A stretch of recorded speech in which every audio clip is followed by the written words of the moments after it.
Bonjour, dans cette vidéo qui s'adresse à des élèves de première, il sera question d'étudier le sens de variation, mais aussi la limite de la suite UN définie par U indice n est égal à 2 tiers de n au carré.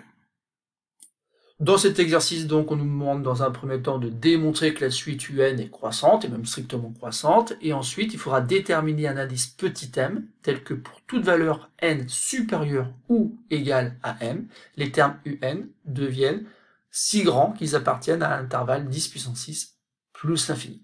Et on verra à travers la correction qu'il s'agit bien ici de notion de limite d'une suite. Donc je vous conseille d'appuyer sur pause, de répondre donc à ces deux consignes, et simplement après de vérifier avec la suite de la vidéo que vous avez bien compris. Donc passons à la correction de cet exercice. Alors vous devez vous rappeler que l'une des méthodes classiques pour déterminer le sens de variation d'une suite, c'est d'étudier le signe de la différence U indice n plus 1 moins U indice n. Donc cela devient ici 2 tiers facteur de n plus 1 au carré, moins 2 tiers de n au carré. Donc ici, je vous conseille de factoriser par 2 tiers. Factoriser par 2 tiers parce qu'on va pouvoir faire rentrer donc ici n plus 1 au carré moins n au carré.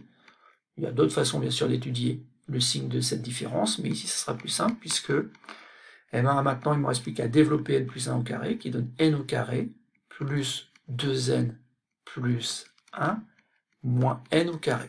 N au carré moins n au carré, ça s'annule. Et j'obtiens en tout et pour tout donc 2 tiers multiplié par l'expression 2n plus 1.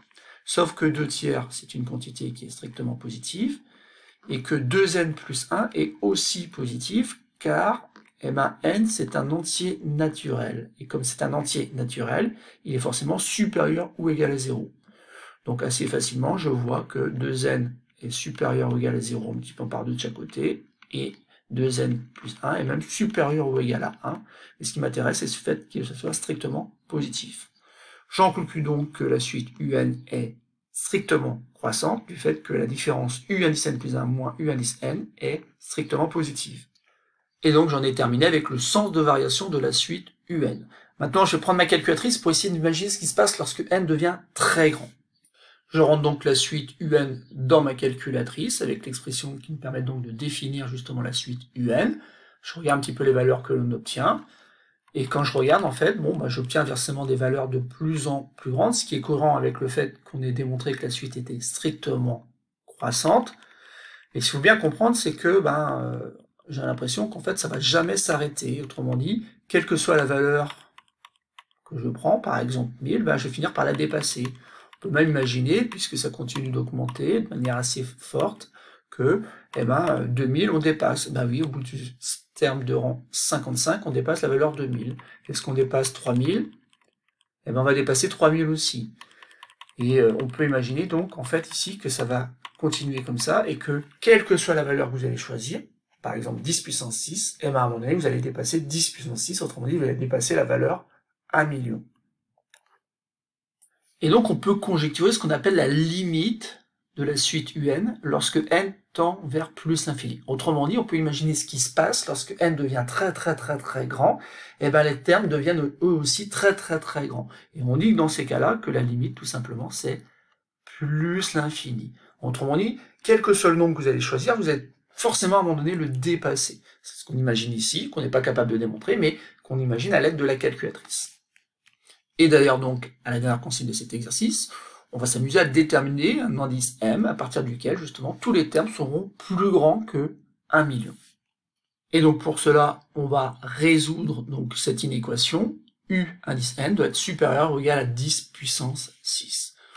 Ce qui équivaut tout simplement à écrire que 2 tiers de n au carré doit être supérieur ou égal à 1 million.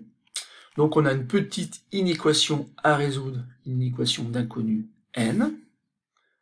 Donc pour cela, il faut se débarrasser dans un premier temps de 2 tiers. Alors comment peut-on se débarrasser de 2 tiers?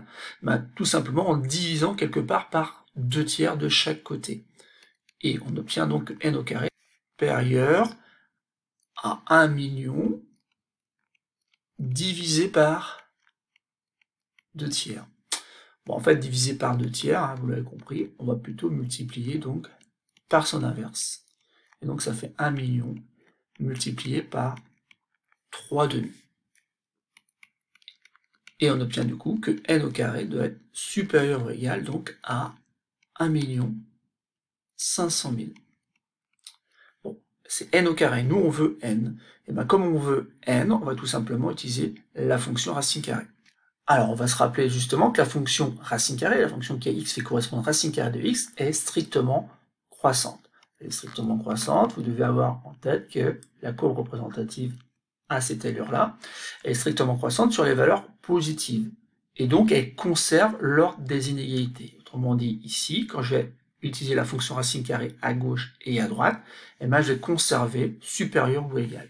Je peux donc écrire que racine carrée, si vous voulez, de n au carré est supérieur ou égal à racine carrée de 1 500 000. Sauf que, bien sûr, ce que j'ai fait là, c'est tout simplement pouvoir voir uniquement ici n qui est donc supérieur ou égal à la valeur 1 500 000. Et donc, si je prends la calculatrice pour voir quelle est la valeur approchée qu'on peut prendre pour racine carrée de 1 500 000, j'obtiens environ 1224,74 et des poussières. Donc, je peux écrire. Et donc, n est un entier naturel qui doit être plus grand que cette valeur-là. Et donc, n doit être supérieur ou égal, alors attention, à 1225, en effet, puisqu'il faut qu'il soit entier naturel, forcément, c'est la première valeur à partir de laquelle on a bien que u indice n est supérieur à 10 puissance 6. Alors, on a répondu à l'exercice, on peut bien sûr utiliser la calculatrice afin de vérifier qu'on ne s'est pas trompé. Et sur la calculatrice, justement, donc on va regarder un petit peu ce qui se passe aux alentours des termes de rang 1200, c'est-à-dire qu'ici, et ben, je ne vais pas commencer à 0, parce que autrement ça risque de poser un problème sur ma calculatrice, mais j'ai plutôt commencé à 1200, voilà, et ensuite ben, je vais lui demander à la calculatrice de calculer les termes jusqu'à par exemple 1250. Donc je sors, je demande les valeurs, et je vais regarder à partir de quand justement on dépasse donc cette valeur qui est 1 million. Donc je descends, voilà, et nous on avait trouvé 1225, et en effet, on obtient 1 E6 sur cette calculatrice qui fait 10 puissance 6, et donc ici on dépasse légèrement 1 million, puisqu'on est à 1 416 et des poussières. Et c'est tout donc pour cette vidéo, il s'agissait ici de bien comprendre la notion donc de limite d'une suite.